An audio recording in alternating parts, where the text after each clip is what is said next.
Oke, Shalom, selamat siang. Kita ketemu lagi dalam sejarah Alkitab. Seperti yang kita udah janjikan kemarin ya, Mam ya. Hari ini kita akan membahas mengenai 12 minor prophet atau 12 nabi-nabi kecil.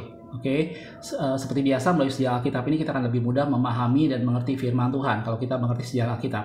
Sebelumnya perlu saya sampaikan dulu bahwa kitab nabi-nabi itu nabi-nabi dibagi menjadi antara nabi-nabi dan kitab para nabi. Jadi ada nabi memang yang tidak mengeluarkan kitab seperti Elia atau Elisa, memang kita tidak melihat ada kitabnya.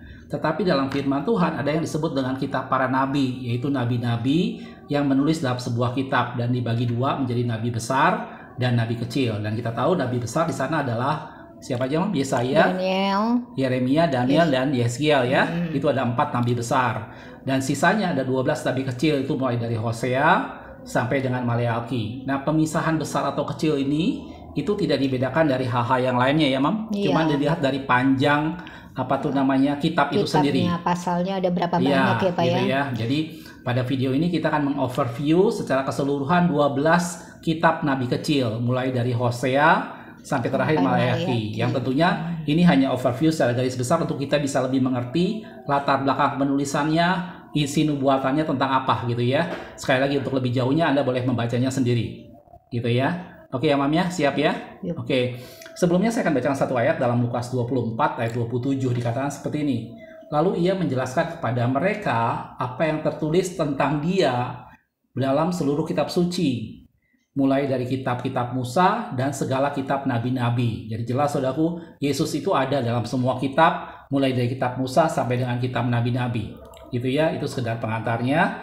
Oke, nah sekarang kita akan lihat nabi-nabi kecil. Kitab nabi-nabi kecil ada 12 yang tadi saya bilang, dari Hosea sampai dengan Maleaki. Oke.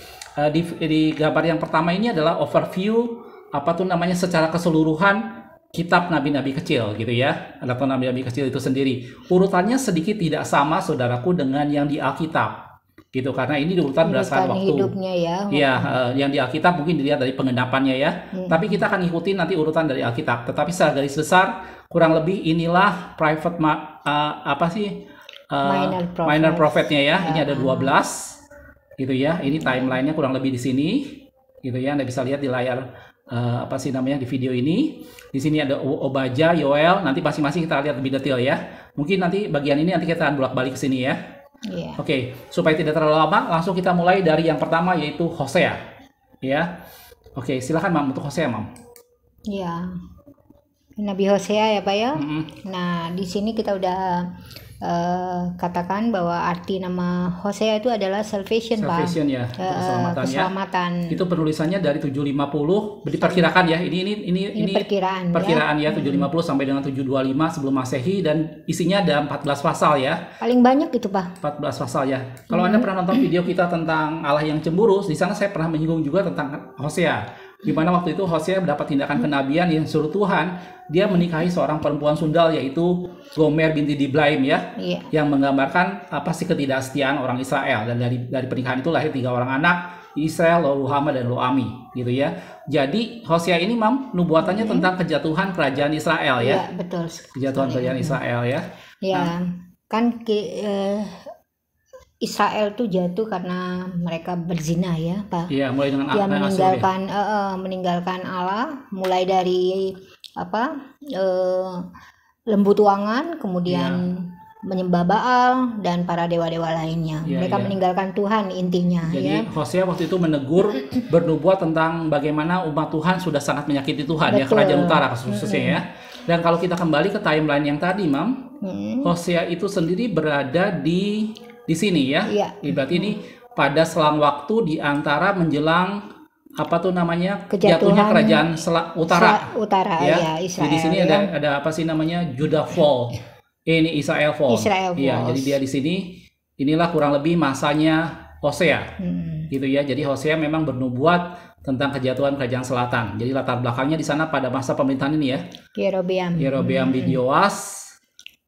Di kerajaan Israel, di kerajaan Yehuda sendiri ada Usia, Yotam, Ahaz, dan Hizkia ya, pada kerajaan Yehuda. Mam, ada yang ditambahin lagi dengan Hosea, Mam? Iya, di Hosea ini saya suka dengan ayat yang ini, Pak. Ini menggambarkan keseluruhan Hosea ya.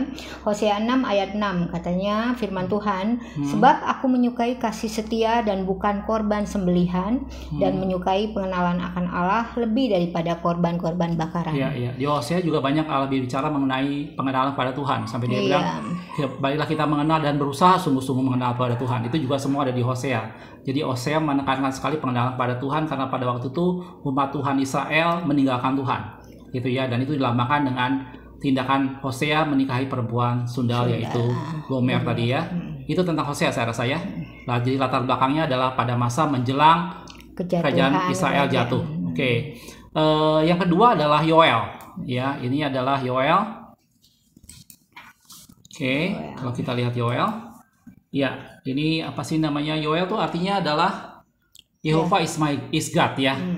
Ya, ini ada dalam kisaran waktu 830 sampai 750 ya. Sekali lagi ini hanya kisaran waktu aja. Dan di sini juga yang apa sih namanya, isinya hanya 3 pasal ya. Iya. Ya, salah satu ayat yang mungkin Anda kenal di Yoel adalah yang pernah dinubuatkan, yang kemudian diambil pada masa perjanjian baru, dibilang pada akhir zaman aku akan mencurahkan rohku, teruna-teruna akan bernubuat. Itu juga diambil dari kitab Yoel ya. Oke. Kalau dari sini nubuatnya ini apa aja, Mam? Iya, di sini hukuman terhadap Tirus, terhadap Sidon? Negara-negara sekitar Israel ya, Pak ya. Oke. Ya, Ini Tirus, Sidon, dan Filistin ya? Karena mereka sudah mengambil perak dan emas dari bait Allah, kemudian dibawa ke tempat ibadah mereka, Pak. Kemudian mereka juga menjual orang-orang Yehuda dan Yerusalem kepada orang Yunani. Ini ada hukuman juga terhadap Yehuda supaya dia bertobat ya? Iya, dan seruan untuk bertobat. Iya. Sama yang ketiga ini yang tadi ya, hari Tuhan itu dan penyerahan Roh Kudus, yang ini diambil di perjanjian baru juga nanti ya. Ya, pada hari Pentakosta dibilang itu mengenapi kitab Nabi Yoel, gitu ya. Iya, karena itu di kitab Nabi Yoel juga sepertinya menceritakan tentang akhir zaman juga ya, Pak ya. Ada hubungannya ke sana ya. Hari Tuhan itu lebih universal, bisa pada kedatangan pertama maupun yang kedua. Ya, latar belakangnya di sini pada saat itu udah kelaparan dan kekeringan dan tidak ada lagi ibadah yang dilakukan oleh umat Tuhan ya. Umat Tuhan mulai menjauh pada waktu itu ya. Gitu ya. Kalau kita lihat ke gambar yang pertama tadi, timeline, untuk yang Yoel itu dia berada di sini. Iya. Itu apa sih namanya, pada waktu itu kerajaan selatan utara masih ada ya. Semua masih ada, Pak. Jadi masih ada, tapi sudah mulai ada penyimpangan. Kerajaan utara mungkin sudah mulai dengan Asyur, karena ini Asyur mulai ada di sini nih. Sekitar sini mulai Assyria mulai ini, gitu ya. Jadi ini kerajaan sudah pecah dua. Oke, jadi ini untuk yang Yoel, dan dia pada waktu itu mereka sudah secara perlahan-lahan mulai meninggalkan Tuhan, kelaparan dan kekeringan, tidak ada lagi ibadah di sana. Benar. Gitu ya. Jadi ini hanya 3 pasal aja kitab untuk nabi kecil, yaitu Yoel. Oke. Kita akan lihat nabi kecil yang ketiga, gitu ya. Sekali lagi untuk lebih detailnya silahkan Anda baca sendiri kitabnya. Jadi kita hanya berikan overview. Yang ketiga adalah Amos. Gitu ya. Oke. Amos ini artinya adalah burden bearer. Apa sih namanya? Pemikul beban. Pemikul beban. Iya. Pemikul beban. Amos nih, Pak, ini dianya sebenarnya peternak domba dari Tekoa kalau di firman Tuhan katakan. Jadi dia bukan dari nabi-nabi, bukan dari keturunan nabi ya. Dia peternak dari Tekoa ya. Oke. Ya, jadi pernah juga dianya diusir oleh Amazia, imam di Betel, Pak. Dengan tuduhan katanya Amos mengadakan persepakatan melawan raja. Mengapa? Karena Amos mengatakan bahwa waktu itu Yerobeam sebagai raja Israel, Pak, akan mati terbunuh oleh pedang. Dan Israel pasti pergi dari tempatnya sebagai orang-orang buangan, katanya. Oh, jadi udah menubuatkan kejatuhan kerajaan Israel. Oh ya, ini latar belakangnya dia menjelang kerajaan Israel jatuh. Jadi ini juga yang menubuatkan kejatuhan kerajaan utara atau kerajaan Israel, gitu ya. Di sini ada nubuatan hukuman terhadap Damsik, Gaza, Sidon, Edom, dan Moab, ya, Amon, Moab, ya. Benar sekali. Jadi gitu ya. Hukuman-hukuman terhadap bangsa-bangsa di sekitarnya maupun Yehuda maupun Israel sendiri, Pak.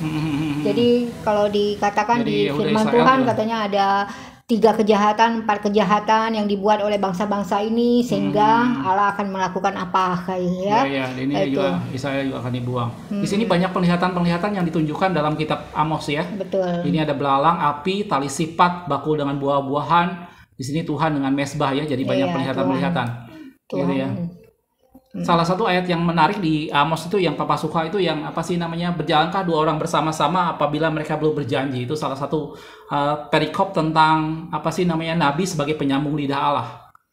gitu ya. Itu ada di Amos, itu salah satu ayat yang menarik dari kitab Amos ini, gitu ya.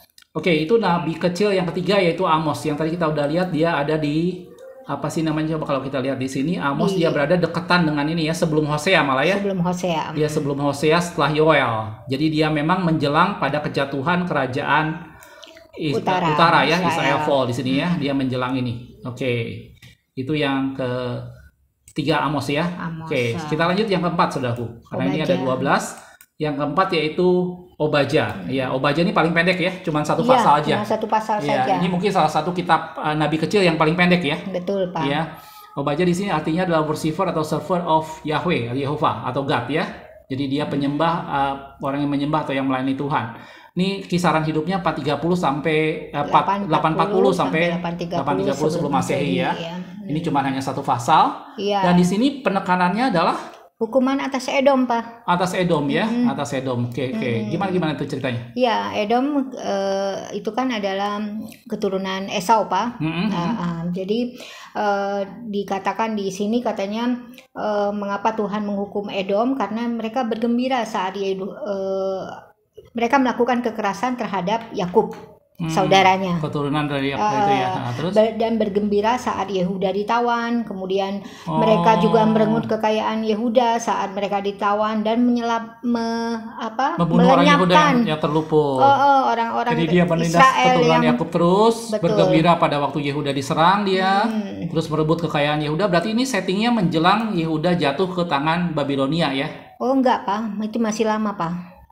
Masih lama. Tapi ini kan mereka masih terus berperang kan antara Yehuda dengan Edom. Proses peperangannya itu sudah berjalan ya. Proses peperangan sudah berjalan dan di sini adalah membunuh orang Yehuda yang terluput. Kalau kita lihat tadi di gambar yang ini, Obadja itu ada di sini ya. Iya. Jadi masih lama kan? Masih dia ada di sini karena Yehuda 586. Yehuda di sini. Iya. Yehuda Falls itu di sini. 586 sebelum Masehi itu Yehuda jatuh. Jadi di sini Obadja itu adalah pertikaian antara Edom dengan keturunan dari Yakub yang terus berkelanjutan ya. Jadi Tuhan nanti bilang katanya keturunan Esau tidak seorang pun yang terlepas dari hukuman. Nanti katanya orang-orang tanah Negeb akan memiliki pegunungan Esau. Jadi orang luar yang akan memiliki. Nanti diceritakan juga soal keselamatan dari Sion ya. Ini ada Mount of Zion-nya ya. Gitu. Apalagi tentang Obadja, Mam? Itu aja. Iya. Oke. Berarti kita lihat sekarang nabi kecil yang kelima yaitu Yunus atau Jonah. Ini mungkin di antara semua nabi kecil ini yang paling populer. Terkenal ya. Ini cerita yang paling populer bagaimana pada waktu itu seorang diutus ke Niniwe yang adalah ibu kota dari Asyur untuk dia bernubuat, tetapi kemudian dia lari ke mana? Ke Tarsis ya. Tarsis apa Tarsus? Sebentar. Ke Tarsis, Pak. Dia lari ke Tarsis ya. Kalau di peta itu jaraknya jauh sekali ke Tarsis ya. Yang satu ke sebelah timur, Tarsis dia lari ke sebelah barat. Sebelah barat. Makanya pakai perahu dia nyebrang. Ini beda sendiri, Pak. Yunus nih. Kalau yang lain kan semuanya ke Israel atau Yehuda ya, Pak ya. Tapi ini dianya untuk Niniwe. Ibu kota dari ini ya, ibu kota dari Asyur ya. Jadi ini nubuatnya penekanannya memang pada hukuman terhadap Niniwe. Iya, jadi gitu. Dia dikatakan bahwa Tuhan akan menghukum Niniwe, tapi akhirnya kan batal karena mereka bertobat. Mereka bertobat sampai rajanya pun sampai turun, hewan semua berpuasa pada waktu itu ya, turun sampai dari singgasana, kemudian duduk di atas abu gitu, memakai pakaian berkabung ya. Sampai Yunusnya akhirnya agak marah kenapa hal itu terjadi gitu ya. Iya, betul. Gitu ya. Terus sudah gitu ini latar belakangnya ini sebelum kejatuhan kerajaan Israel ya. Oh ya, Yunus sendiri artinya dove ya. Dove. Apa tuh namanya? Burung merpati. Dia ada 4 pasal. Kisaran waktunya ini antara 780 sampai 740. Ini menjelang kejatuhan kerajaan Israel, kerajaan utara. Coba kita lihat sebentar. Jonah itu berarti ada di sini ya, betul. Berarti ini dalam kumpulan dengan Amos dan Hosea ya. Selang waktunya dia ada di sini ya. Menjelang kejatuhan kerajaan Israel. Yang ini adalah kejatuhan kerajaan Israel, yang sisi sebelah sini adalah kejatuhan kerajaan Yehuda. Ya. Jadi Jonah atau Yunus masih ada di sini. Gitu ya. Oke, jadi fokusnya dia adalah hukuman terhadap Niniwe, ibu kota dari Asyur, yang kemudian mereka bertobat dan Tuhan mengampuni mereka. Gitu ya. Oke, nabi kecil berikutnya adalah Mika.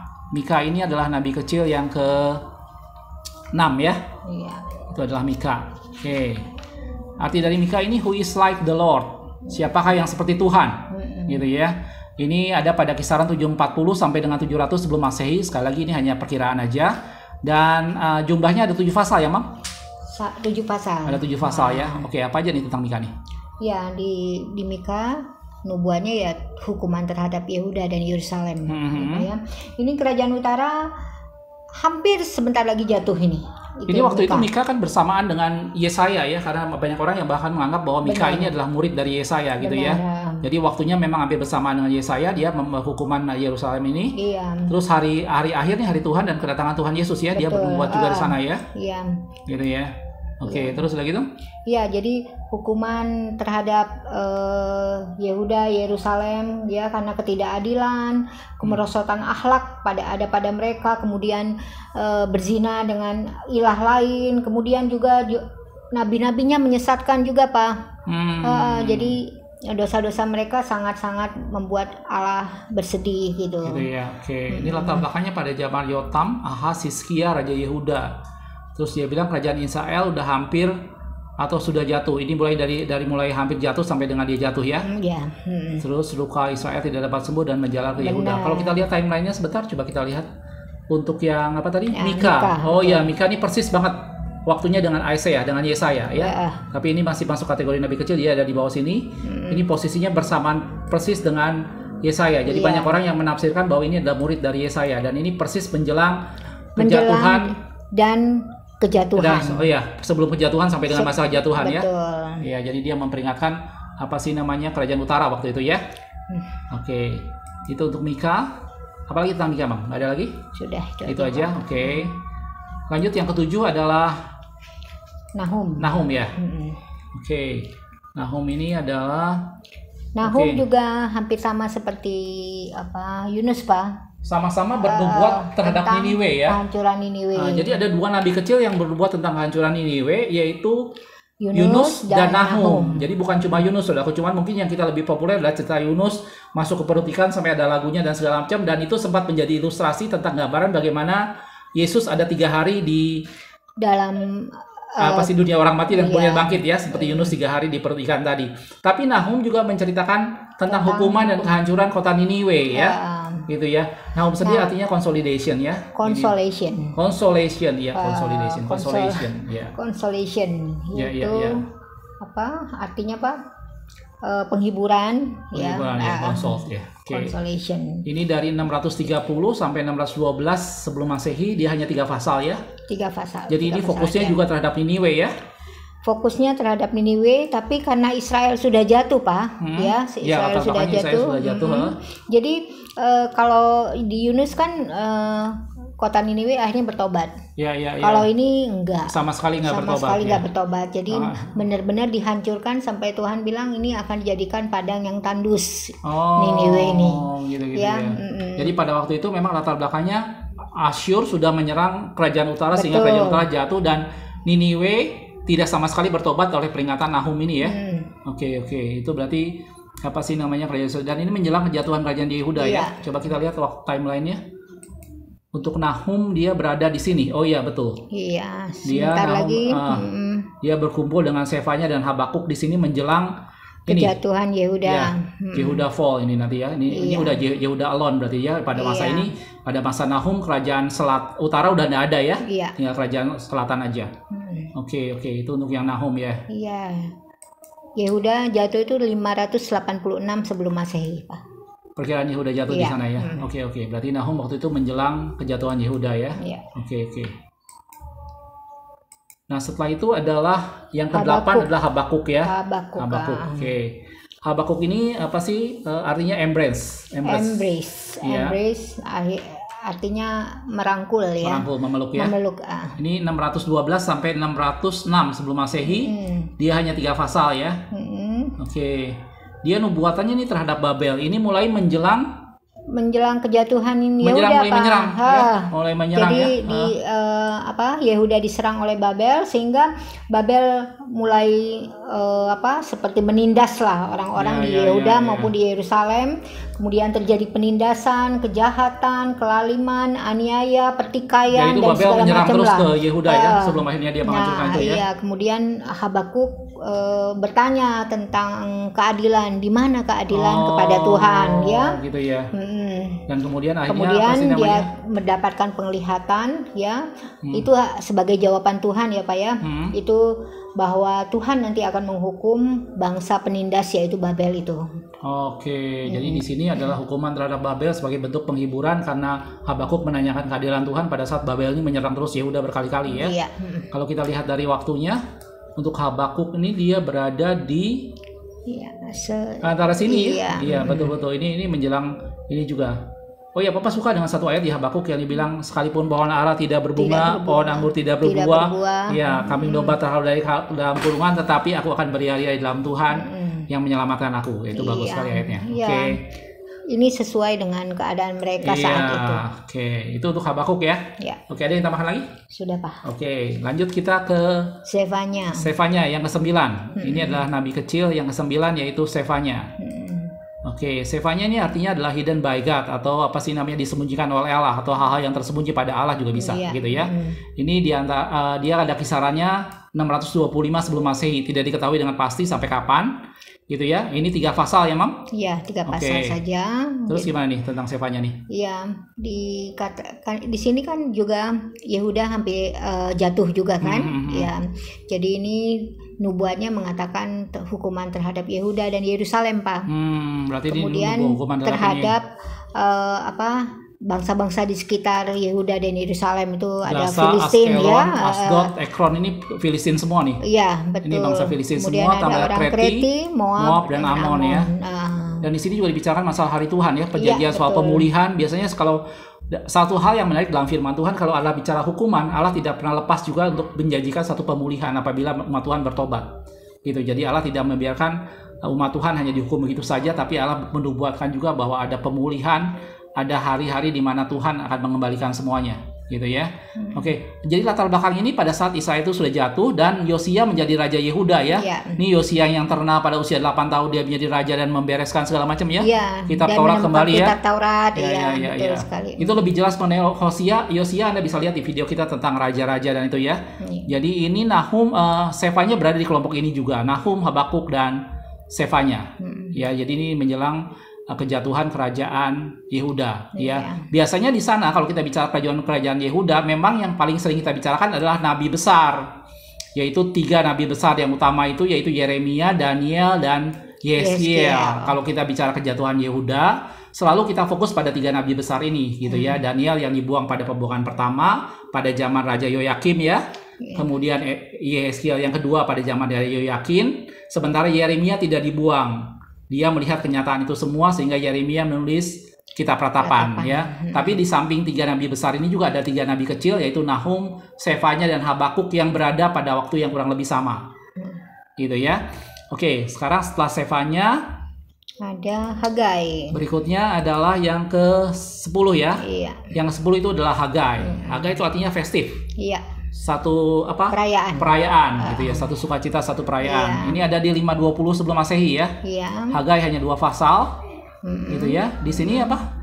Ya, ini mengingatkan Zerubabel ya untuk membangun bait Allah, Pak, karena ini berarti pembangunan bait Allah yang kedua ya. Umat Tuhan kan kembali ke Yerusalem dari ini bait Allah yang pertama ya. Ini setelah pembuangan dari Babel ya.